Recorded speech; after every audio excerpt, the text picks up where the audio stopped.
It's not really a lecture. We're not in university or something, right? Just a talk. I wanted to talk about, or at least I've written, releasing old patterns. Or let's say releasing hard karma and dissolving it. And what do I mean by hard karma?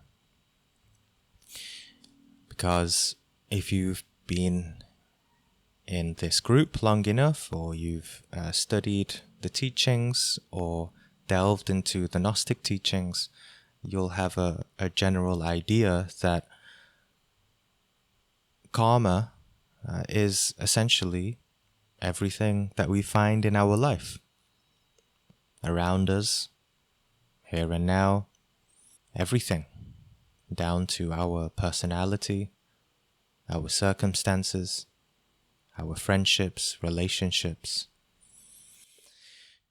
little struggles and tests in daily life. And that's what we can call karma. And when we start to, let's say, start to walk on this path, we basically are learning how to clean. Just like how a child should learn from an early age how to clean their room and everything. It just so happens when we start walking the spiritual path at any age, that's how we really start to begin to know how to clean internally. And that's when we start to have some kind of intuitive or instinctive recognition of our karma, or what we call karma. It's a very overused word, I would say, but there's not really many words to describe what karma is. It really is the manifestation of who we are, essentially. Not exactly who we are, but where we are at in our spiritual evolution. And so we want to begin to clean this karma, and a lot of it is quite easy to do in the beginning, especially if we have enough motivation and enough drive and enough sincerity and humility. For example, we might change some of our circumstances and make new choices, form new habits. That's relatively simple. Now, I would say, I'm just coining the term here, but there is a lot of easy karma. And I think that we see that a lot today in spiritual videos and pseudo-esotericism, let's say. Pseudo-spirituality, where we're just shown sort of easy karma, easy routes, quick fixes, right? 5-minute meditations. Start drinking this healthy new drink, or, start doing these very quick practices. And there's a lot of things that we do that we think might help us. And sure, they help people. But in order to see hard karma, what a person needs is humility, genuine humility. To see oneself in the mirror and really see one's mistakes. To really see oneself objectively, as if we are looking at a person without any opinion, identification, any thoughts, any pride, essentially. Pride being the opposite of humility. to not think that, wow, I am a wonderful human being. And also not to think that, oh, I hate myself, I judge myself. But to just stop thinking altogether and just observe. Just pure self-observation. That's very difficult to do. And it's very rare for someone to have that. It comes from a part of the being, part of the consciousness that is very, very deep, very hidden away. In a sense, we all are self-observing in a very pure and objective way. That consciousness is always there, but we just don't connect to it very well, simply put. So this hard karma is what we want to address. And it is essentially those habits. It's those things that we've been struggling with for a long time. Things that we can't move past. And I think that usually you have to had been on the path for a while or have suffered a lot already in your life in order to recognize some of those things. So this all ties into what you've probably seen me and other teachings say, conscious suffering, and how to handle suffering, and also why suffering is necessary. But not suffering as a bad thing. And that's the interesting part, and the part to take away from this. That knowing how to suffer, which in other words we could just say knowing how to observe the hardest parts of ourself.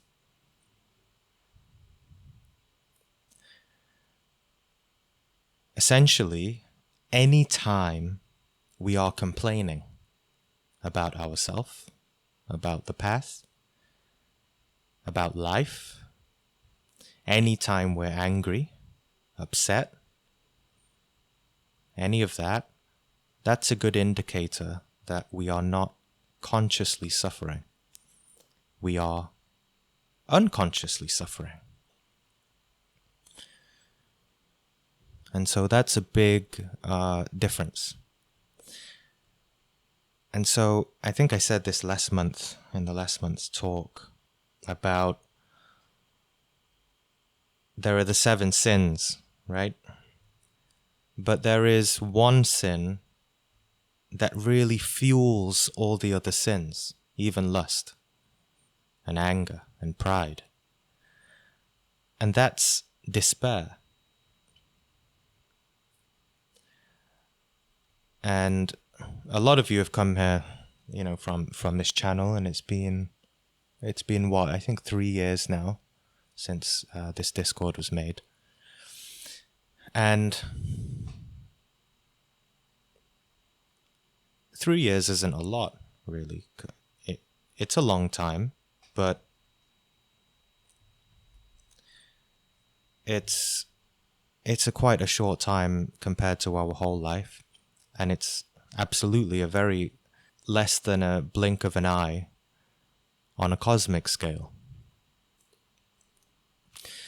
But the thing is, what we can all observe is that we try these teachings for 1 day, 3 days, 1 week, 1 month, 1 year. Well, let's just say a week or 2, I would say on average, that people try teachings and practices and they expect results very quickly.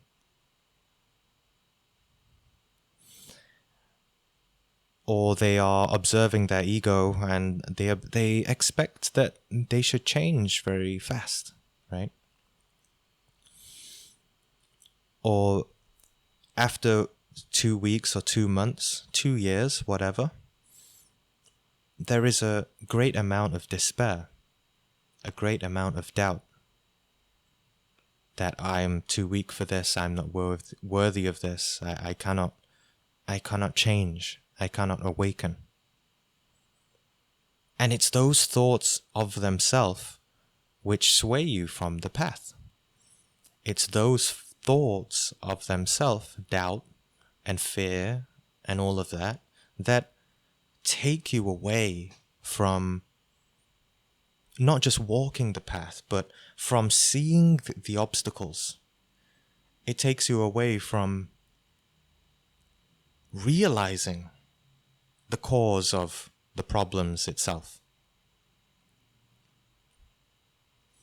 So there is this aspect of what we would say in Christian terms and Gnostic terms, trust in the Father. If you have in your heart decided to walk the path, to awaken your consciousness, to knock on the door, to wait for the answers, right? That to keep that faith is something very important.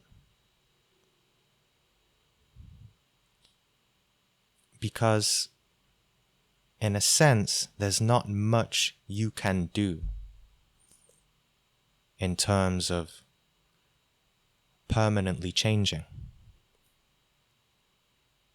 But what happens is your love, your commitment to awakening intensifies, and trusting in the Father to bring you and give you the necessary suffering in order for you to awaken, or in other words, give you the necessary sight and gravity to see your defects, your egos, right? That happens because you ask for it. You know, what's the saying? Diamonds cannot be made without pressure, without great pressure. So, in a way,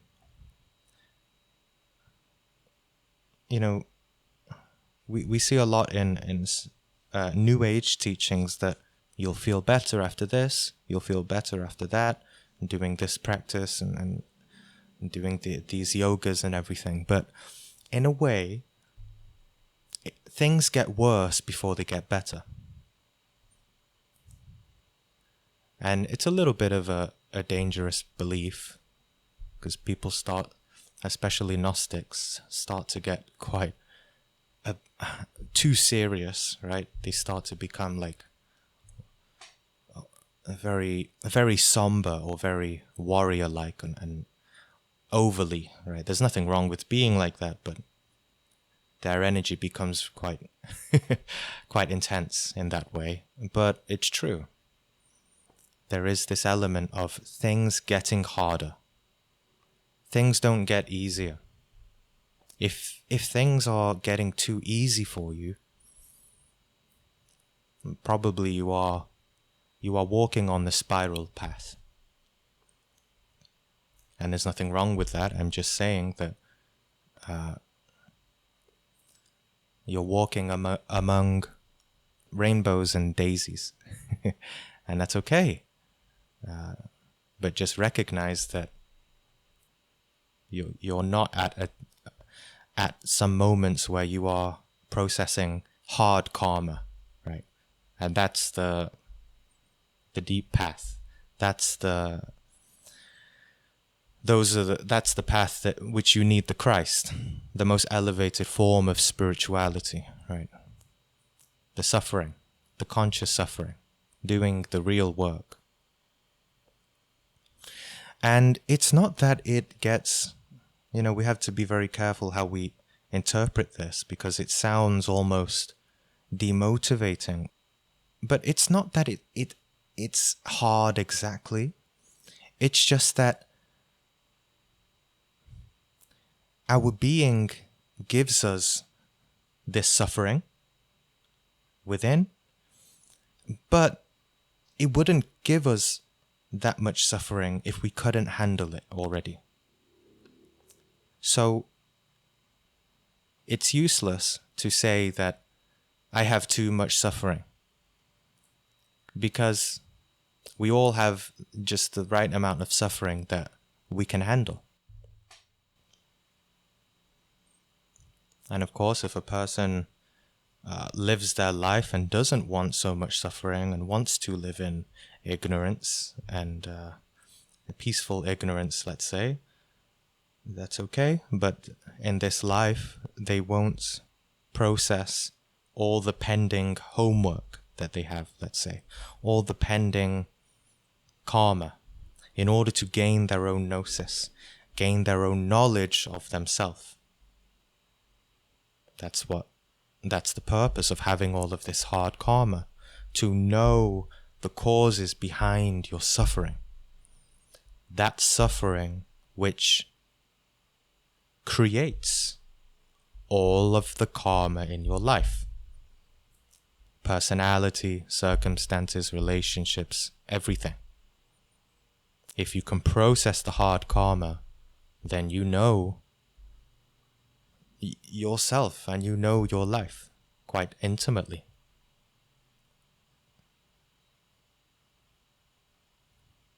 So, yeah, that's the message really. That no matter how hard your path is going, how hard your life is, how difficult you think that your life is going, even though most likely other people in the world are having a much more difficult time, considering that we all have the convenience to sit here on Discord and have this nice meeting, right? That's a luxury. A lot of people can't even afford, a computer or a phone. No matter how difficult you think your life is, you can handle it. And you have a part of you that can handle and process that karma, as long as you don't fall into identification with a sad story about it. As long as you don't give in to the mental identifications of giving some kind of despair, some kind of egoic story on top of it. Because if you keep adding that, you prolong it. But the key is just in prolonged observation without identification and without resistance. Just to observe it and see it. When Jesus went on the cross, he gave no resistance. He let them put him on the cross. And he suffered, and he didn't complain. Because he knew that he is invincible. And just in the same way, we all have this Christ consciousness, which is eternal, invincible, and cannot sway us from left to right.